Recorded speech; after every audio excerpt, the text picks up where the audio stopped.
25일 논산으로 이제 징집 명령을 받고 논산으로 입대를 했습니다.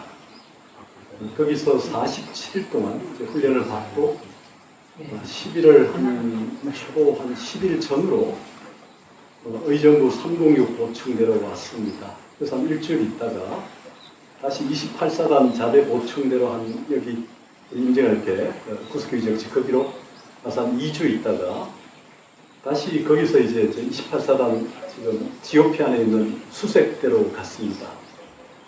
수색대로 갔더니 이제 아치에 무사해서 반갑다라는 아치가 아지를 들었고 거기서 2주 가까이 근무를 하다가 거기서 마침 대북 대남 삐라가 내려온 거 보니까 한 1년 전에 월북한 소위의 그 소위가 결혼해서 아들을 낳은 가족 사진이 삐라도 내려오거든요. 눈물이 날리고 하는 그런 곳에서 이제 한 2주 있다가 다시 제가 안경을 써서 여기로 다시 977 포병대대 이왕포 부대로 왔습니다. 와서 보니까 제 원래 병력 주특기는 탄약병입니다. 그러니까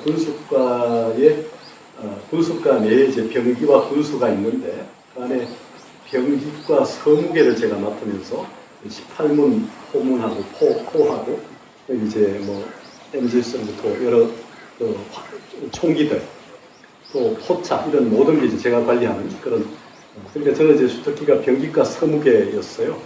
처음에 왔을 때는 취사병으로 왔습니다. 취사병으로 왔는데 도저히 고기를 자르고 국을 끓이고 취사기 소리 견디기가 좀 힘들어서 논산에 훈련받을 때도 너무 부대 보직이 힘들면서도 바꿀 수 있으니까 얘기하라고 해서 국민급태 인사학과장한테 얘기를 드려서 인사학과 상사를 통해서 이제 마침 이 대대장님의 그 친구의 아들이 병기과 서무계로 와 있거든요. 그래서 그 친구는 또 한 3개월 후였는데 도저히 자기는 이 서무계가 안 맞다고 바꿔달라 했죠. 바꿔서 그 친구는 이제 대대 치사병으로 가고 나중에 장교식당 치사병으로 갔고 저는 이제 병기과 서무계를 맡아서 근무를 하면서 제가 이제 전공이 불교학이니까 여기 대대에 와서 보니까 삼돌교회는 서울의 영락교회 후원을 받아서 60평 법당을 교회를 잘 운영하고 있고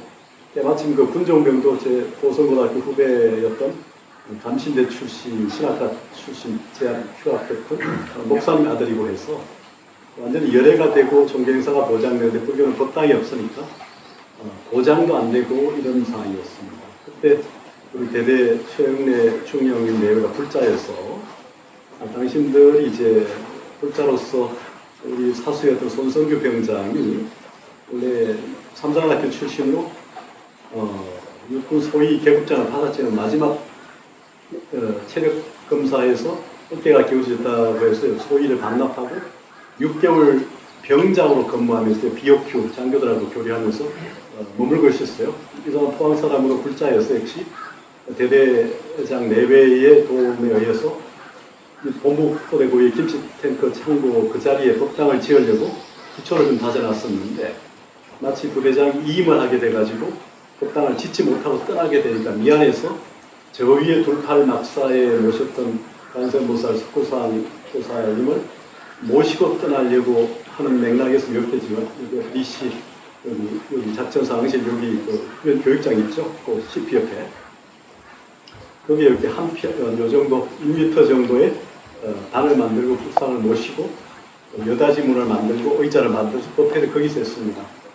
근데 이제 제가 병기과 서무계로서 군종병을 겸하다 보니까 우리 본부포대 또 군수과 선배가 법회를 제가 진행해야 되니까 법무를 하는데 집합정을 때리고 해서 법회가 자꾸 끊어지는 얘기가 참 많아가지고 이래가지고 안 되겠다 해서 이제 훌기학교로서 절을 한 채 지어야겠다. 그래서 이후부터는 좀 나는 제대하더라도 이 법당이 유지되고 군종병이 교회처럼 군종특기가 되어가지고 유지되면 좋겠다는 생각하에 발언을 해서 이제 서울의 불강사의 광덕스님, 제가 대학 다닐 때 마치 장학금을 받은 적이 있어 찾아뵙고 얘기를 드려서 사정을 드렸더니 절의 불사 때문에 도저히 지원이 어렵다고 얘기를 하시면서도 제가 간곡 기청했더니 그러면 제대 휴가 나가서 복귀할 때는 덜기라고 해가지고 들렸습니다. 그래서 사전을 얘기했더니 이제 마침 불광사 신도 회장이었던 그때 육군 대장 출신의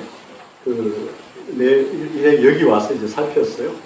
법당을 어디에 지으면 좋겠느냐 해서 저쪽 탄약창고 바깥에 거기 지으면 좋겠다. 밖에 민간인이 올 수 있게 했더니 밖에는 안 된다. 관리가 안 되기 때문에 부대 내에 지어야 된다고 해서 그럼 어디가 좋겠는가 해서 제가 이 자리를 듣겠습니다. 차량과 있었고 뒤에 이제 산을 좀 깎아가지고 여기 터를 좀 만들고 군수장교가 좀 도와주셔가지고 폭행이 이제 해가지고 덜급 병사 본부포대 열애해서 이제 여기를 다졌습니다. 그리고 인진강 큰 바위들 한 두 대 반 정도를 구해와서 여기다 기초를 다지고 한 6개월 이후에 이제 전국에 있는 목수 5명을 사서 이쪽에 목수는 사당을 짓는 사람이 이제 추녀를 많이 꺾고 있는 자신이 없어가지고 법당을 그래도 올려라고 해서 이제도 올렸는데 약간 평하게 돼 있죠. 이 사람들이 기초를 다지고 마침 정부 지원하에 포상의 그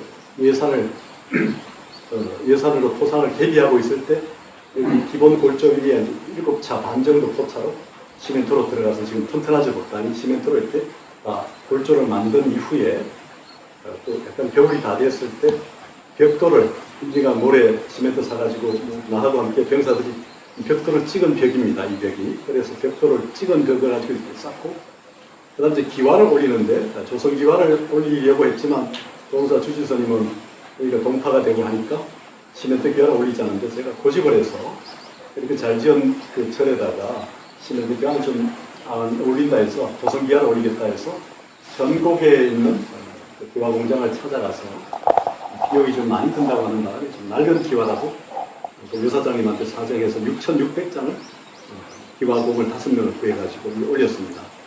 근데 이제 이후에 뒤에 돌이 내려오고 풀이 자라고 해서 아마 기와가 많이 깨진 것 같아요. 그러다 보니까 이후에 군종병 선임이 현재 시멘트가 아니라 플라스틱 기와로 바뀐 것 같습니다. 그래서 이제 87년 12월 6일 날 봉선사, 화계사 제가 다닌 절, 봉원사, 불광사 등등 해서 150명이 여기 와서 낙선 부패를 열었습니다. 그로부터 지금 39년이 지났고요. 그 사이에 많은 군종병이 거쳐갔고 많은 포교사님들 도와주셔가지고 오늘에 이르렀습니다.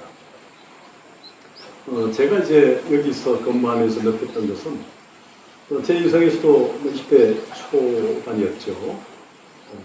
그때 어떤 의미에서 저도 열정이 있었고 그 삶에 있어서 불교학을 결과적으로 선택하게 되고 불교학을 공부하면서 내가 할 수 있는 일이 뭘까? 출가도 한 2차례 제안을 받았습니다만 이 시대 보살의 모습은 반드시 비구일 필요는 없다는 게 제 지론이었고 답을 그렇게 했습니다만 결국은 제가로서도 보살의 역할을 할 수 있지 않겠는가 하는 생각을 좀 가졌었고요. 그래서 이제 출가를 자발적 생각도 했고 2차례 제안도 받았지만 출가는 하지 않았습니다. 그래서 이제 이런 절을 짓게 되면서 저 나름대로는 굉장한 어떤 힘을 얻었다 할까요? 이후에 제대 이후에 학교에 가서 학생회장도 하고 이렇게 강사도 하고 대학원도 마치고 현재 운 좋게 학교에 교수도 하면서 이렇게 공부를 가르치고 공부를 배우고 그렇게 하고 있습니다. 여러분들 20대 초반이 대부분 이 부대에 어쨌든 간에 인연을 맺어가지고 여기까지 오게 됐을 텐데 제가 서울로 75년에 올라왔습니다. 경북 상주에서 학교를 다니다가 75년에 서울로 올라와서 화계사 아래에 살았습니다. 화계사와 인연이 되었고 고향 제 집 앞에 50m 앞에 절이었고 30m 뒤는 또 저 산에 있는 절에 스님이 내려와서 이제 가족을 이루고 살았고 그 친구 아버지 스님이 제정도 지었습니다. 뒤에 한 100m에서 천봉사는 절이 있고 해서 절의 환경 속에 있었고 저희 어머니는 서울에 도순사를 청담 스님을 찾아다니고 하셔가지고 그런 불교적 배경에서 자라게 됐습니다만 75년 서울 와서 화계사 밑에 살면서 거기 이제 학생회 청년회 이렇게 쭉 다니면서 화계 월보라고 하는 걸 제가 손으로 한 30년 정도를 긁어서 월보도 만들고 하는 과정을 통해 가지고 제 나름대로 불교를 공부하고 체화하는 과정을 가졌고요. 그 과정에서 이제 대학도 결과적으로 저도 문학에서 바뀌었습니다만 불교학을 하게 되고 오늘까지 이르게 됐습니다. 여러분들 20대 초반에 이 자리에서 생활하는 이 황금기를 우리절 우리 법당이라는 공간과 함께 했다는 것은 아마 여러분들 인생에 굉장히 중요한 경험이 되지 않을까 생각하고요. 여러분들이 제대 이후에도 이 법당을 찾을 수 있는 인연이지 다 했잖아요. 이 법당이 마지막 사라지는 것도 저도 안타까운데 제가 한마디 하고 싶은 그런 겁니다. 본문이라도 좋습니다만 한번 따라해 보세요. 무상이 상이다. 무상이 상이다. 무상이 상이다. 무상이 상이다. 무상이 상이다. 무상이 상이다. 변화하는 것이 항상하는 것이다. 변화하는 것이 항상하는 것이다. 변화하는 것이 항상하는 것이다. 변화하는 것이 항상하는 것이다. 변화하는 것이 항상하는 것이다. 변화하는 것이 항상하는 것이다. 변화하는 것을 받아들일 줄 아는 사람이 지혜로운 사람입니다. 예, 지금 이렇게 제가 85년에 와서 오늘 2025년 9월 28일입니까? 28일 날 이 법당의 마지막 법회를 하는 것도 이것도 변화 속에 있는 것이죠. 이 변화를 받아들여야 되고요. 저도 이제 몸의 변화를 느끼면서 옛날 20대 초반과 다르신 60대 초반, 중반 들어가는 이런 상황에서 이 변화를 느끼게 됩니다. 몸의 변화, 마음의 변화, 제 삶의 변화, 앞으로의 변화, 이 계획도 느끼면서 살아가면서 변화를 받아들인다는 건 참 어렵습니다. 부처님 가르치면 재행무상, 재범무와 일반즉석 하듯이 이 변화를 받아들이는 사람이 지혜로운 사람이에요. 영원한 것은 없잖아요. 영원한 것이 없다는 것이 영원한 거예요. 무상이 상이다는 게 그런 겁니다. 모든 변화가 항상한 거라는 말이죠. 그러니까 이 부분을 여러분들이 순간이 나의 전부고 우리의 모든 것이라는 사실을 받아들이고 자각하면서 주체적으로 이 세상의 주인공으로 살아가는 것이 바로 우리의 삶이다. 그러니까 군대에서 주어진 스케줄에 따라 가지고 뭐 점호하고 뭐 아침에 기상하고 근무하고 이런 부분을 수동적으로 따라가지 말고요.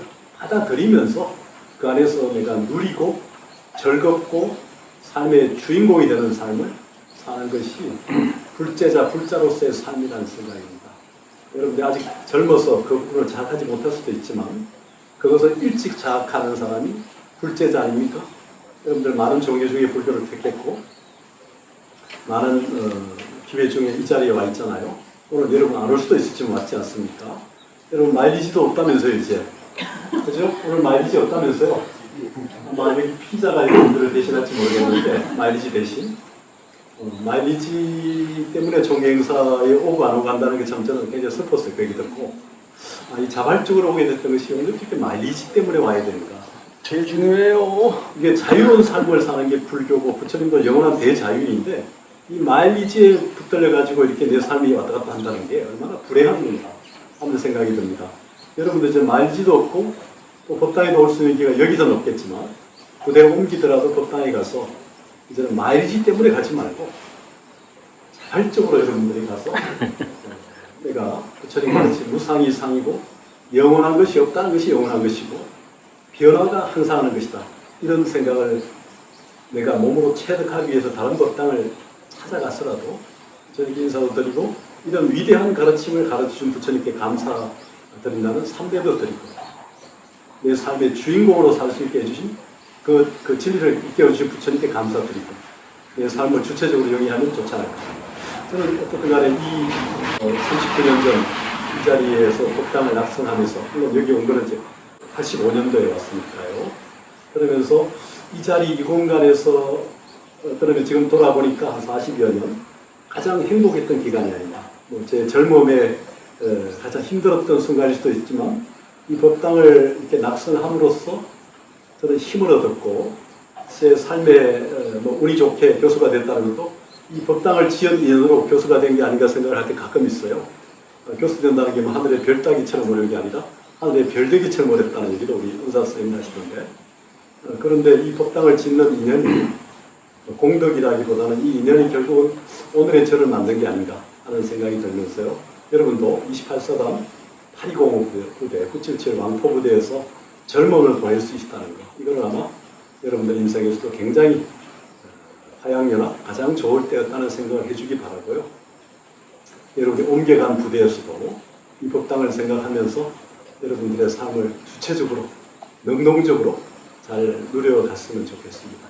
마지막 제대할 때까지 순간순간 다리 아래를 살피라는 조우각가처럼 순간순간을 살피면서 아무 사고 탈 없이 잘 근무하고 제대하기 바라고요. 제대 이후에도 오늘 얘기했던 이 무상이 상이다. 영원한 것이 없다는 것이 영원한 것이다. 변화하는 것이 항상 하는 것이다라는 이 가르침을 생각하면서 우리 사회에서 좀 주역으로 살아가기를 기대하고 희망합니다. 예, 감사합니다.